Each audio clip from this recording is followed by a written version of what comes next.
Perkenalkan, nama saya Dava Wirawan dari Universitas Brawijaya, Fakultas Ilmu Administrasi, ingin menjelaskan mengenai perencanaan pariwisata di Indonesia sehubungan dengan adanya COVID-19 ini.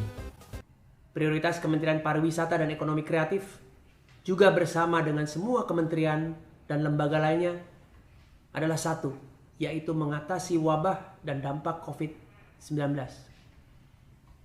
Kami menyadari betul dampak COVID-19 ini bagi para pelaku usaha, bagi para pekerja, dan bagi masyarakat.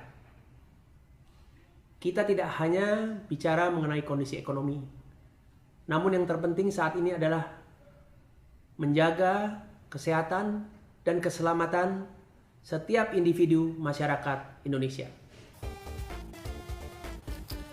Sektor pariwisata selama ini digadang-gadang sebagai sumber kontribusi devisa terbesar kedua bagi Indonesia.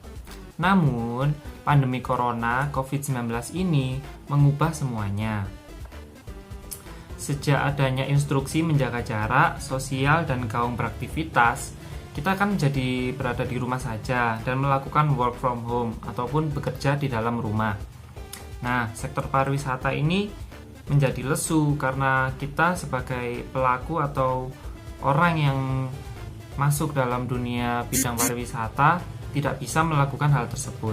Kelesuan itu sudah dirasakan sebelum Indonesia mengumumkan ada pasien positif corona pada awal Maret 2020 lalu. Dengan angka tadi 298 miliar yang Ibu Ani sampaikan akan memberikan dampak kepada untuk mengakselerasi atau untuk menarik wisatawan sebesar 736 ribu. Yang kita akan fokuskan ke pasar-pasar lain selain Cina, yaitu di negara seperti Australia, Amerika, Europe, dan lain sebagainya yang mempunyai spending sangat besar di Indonesia per arrivalnya atau aspanya. Berdasarkan penjelasan Kementerian Pariwisata dan Ekonomi Kreatif Republik Indonesia, menjelaskan bahwa kebijakan yang dilakukan pemerintah pertama kali untuk menarik wisatawan yakni dengan memberikan anggaran-anggaran untuk menarik wisatawan tetap datang ke Indonesia, di mana upaya tersebut seperti menjual tiket online dengan harga potongan 50%, lalu memberikan potongan juga kepada penginapan-penginapan yang ditujukan untuk wisatawan luar negeri dan sebagainya. Kan tentu ada aksi dan reaksi begitu ya, ada apinya. Nah, ketika Anda melihat tiba-tiba warga langsung panic buying katakanlah gitu atau langsung menyerbu toko-toko, apa yang kemudian Anda lihat dari kebijakan-kebijakan yang diambil pemerintah dan juga apa yang dilakukan oleh masyarakat sendiri? Jadi sebenarnya kan awalnya ini kan dimulai dengan adanya social untrust. Jadi ketidakpercayaan secara sosial. Karena apa? Karena masyarakat publik itu melihat pemerintah kok nggak ngaku-ngakuin kira-kira gitu kan. Jadi meningkat kemudian apa istilahnya public untrust. Meningkat tuh public untrust ini yang kemudian situasinya makin tidak percaya, kemudian karena yang dipercaya malah berita-berita hoax kan, yang berseliweran tentang corona itu, kemudian ada berita terkait orang mau ke umroh, haji sudah nggak bisa, lah ini kan itu muncul itu, kemudian yang ketiga sampai ke panic buying ini, jadi ini kan panic buying ini kan suatu kondisi di mana masyarakat itu sudah nggak percaya gitu, antara percaya nggak percaya. Nah kondisi ini jadi public untrust tadi ya, public untrust inilah yang kemudian munculnya ini. Nah munculnya orang panik buying ini sebenarnya kan dalam kebijakan publik itu rasional komprehensifnya itu adalah munculnya efek domino yang tidak dipertimbangkan oleh pemerintah pada saat memberitakan itu. Oke, efek domino seperti apa yang hari ini terjadi misalnya? Iya, misalnya orang berbondong-bondong membeli sesuatu yang sebenarnya tidak perlu, karena apa? Begitu dia beli sekarang, itu ya beli sekarang, semua habis pada sekarang, itu kan nanti stoknya ke sono jadi kosong. Kan untuk mengisi lagi mal-mal itu, swalayan-swalayan itu butuh waktu proses. Dengan adanya efek panik buying tersebut membuat masyarakat Indonesia menjadi panik dan semakin kacau.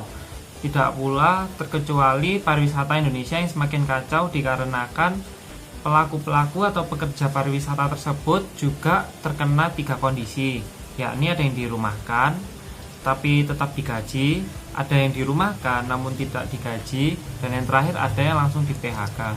Sejumlah stimulus yang disediakan pemerintah untuk membangkitkan sektor pariwisata tak mampu membendung dampak negatif corona atau COVID-19 ini. atraksi wisata serta tempat-tempat hiburan banyak yang ditutup. Berarti kan tidak ada pemasukan bagi orang-orang yang bekerja di bidang pariwisata. Yakni ada yang di bidang penginapan, jasa travel, dan juga di tempat wisatanya. Nah, okupansi mayoritas hotel juga turun drastis. Berarti mereka juga tidak ada pendapatan. Penginapan ini sangat penting bagi pariwisata, atau terutama bagi wisatawan yang berkunjung ke tempat wisata. Hal itu ternyata kurang efisien bagi pemulihan pariwisata Indonesia, di mana kita masih menjalankan anjuran pemerintah, yakni physical distancing. Oleh sebab itu, pemerintah saat ini bukan hanya berupaya mengatasi wabah COVID-19 dari sisi kesehatannya saja. Pemerintah juga sedang mempersiapkan berbagai kebijakan dan langkah agar dapat mengurangi dampak wabah ini terhadap berbagai usaha, tentunya termasuk untuk sektor pariwisata, ekonomi kreatif, dan juga para pekerjanya. Dalam waktu dekat ini, pemerintah akan segera mengumumkan langkah-langkah konkret terkait hal di atas. Saat ini Kemenparekraf sedang melakukan koordinasi dengan kementerian dan lembaga terkait untuk mewujudkan langkah-langkah tersebut. Dapat kami sampaikan, sejalan dengan Inpres nomor 4 tahun 2020 yang dikeluarkan oleh Bapak Presiden pada tanggal 22 Maret kemarin mengenai refocusing kegiatan, realokasi anggaran, serta pengadaan barang dan jasa dalam percepatan penanganan COVID-19, Kemenparekraf sedang merealokasi berbagai anggaran untuk penanganan COVID-19 ini. Jadi bisa kita simpulkan berdasarkan statement-statement yang sudah kita kumpulkan bahwa pemerintahan sudah membuat beberapa skema untuk menghadapi COVID-19 ini, terutama di bidang pariwisata. Yang pertama ada support dari pemerintah, yakni berupa bantuan-bantuan pelatihan prakerja dan lain-lain. Lalu selanjutnya solusinya juga sudah ada, tinggal dieksekusi dan melihat pemantauan hasilnya. Lalu kita juga harus melihat dampak dari support dan juga solusi tersebut, di mana tidak selalu memiliki hal positif, pasti juga memiliki hal negatif.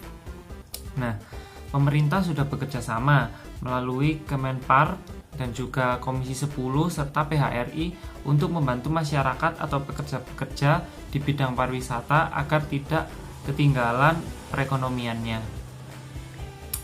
Lalu yang diharapkan masyarakat itu terutama adalah bantuan dari pemerintah berupa bantuan tunai ataupun BLT, serta mereka tidak terlalu membutuhkan pelatihan prakerja, di mana pelatihan tersebut tidak efektif, kurang efektif dalam pelaksanaannya sehubungan ada COVID-19 ini. Nah, sekarang tujuan utama fokusnya Kemenpar Republik Indonesia yakni bukan mengembangkan pariwisata di Indonesia, namun lebih ke merencanakan pemulihan pariwisata di Indonesia dari berbagai aspek, dari segi pemerintahan, dari segi sektor lapangan, dan juga lain-lain. Terima kasih. Sekian dari saya, mohon maaf bila ada salah dan kurangnya. Dadah.